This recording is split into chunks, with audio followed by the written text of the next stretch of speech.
This is Josh Sigurdson of World Alternative Media.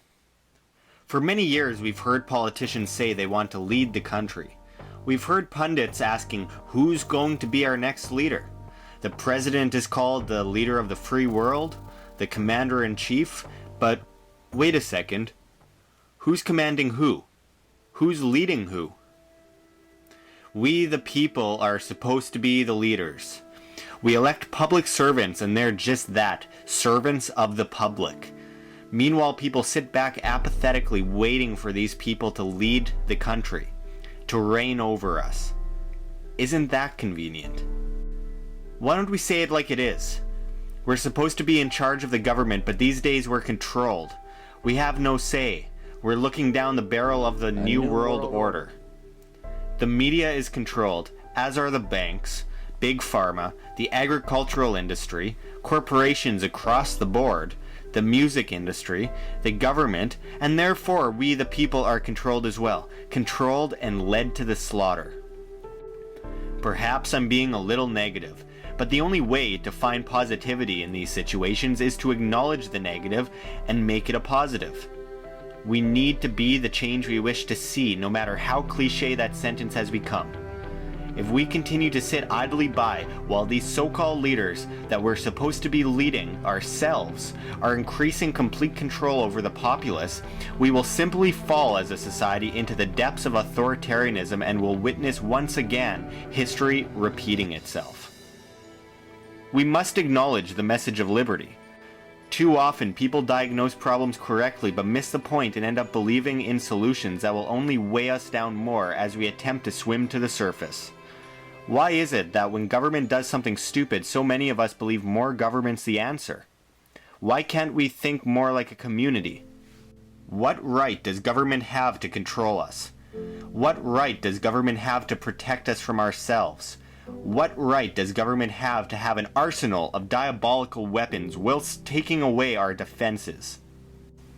What right does government have force vaccinating while restricting medical patients from smoking marijuana or anyone in general? What right does government have arming rebels across the world and instigating civil wars, then going to that country and bombing innocent civilians to get rid of the rebels they armed in the first place? Of course this has happened for decades and doesn't appear to be anywhere close to a conclusion. With that said, what right does a government have to put us on a state enemies list and calling us a terrorist for simply peacefully protesting against such a medieval tactic? What right does government have to create a police state and keep us all living in fear? What right does government have to create one currency and force every citizen to use it, then transfer the creation of this debt-based IOU note printing to a private corporation which in turn controls the government and creates a nation of debt slaves due to high inflation, extortion, taxation, and monopolies? What right does government have telling me what to do? As long as I don't victimize or hurt anyone but myself, it shouldn't matter to them. There's only one thing in the world we personally have control over, and that's ourselves. If we don't have that freedom, then what is the point? I find it harder and harder to justify government these days, as it acts as a force against the people instead of a representation of the people. Big government will soon get so big and heavy it'll collapse under its own weight, and we'll be the ones crushed underneath. Those on the top will prevail without a bruise. We live in a time where we call fascists conservatives, we call communists liberals, and we call corporatism capitalism. Real conservatives and real liberals don't exist in our society, and capitalism by definition hasn't existed for a long time in society.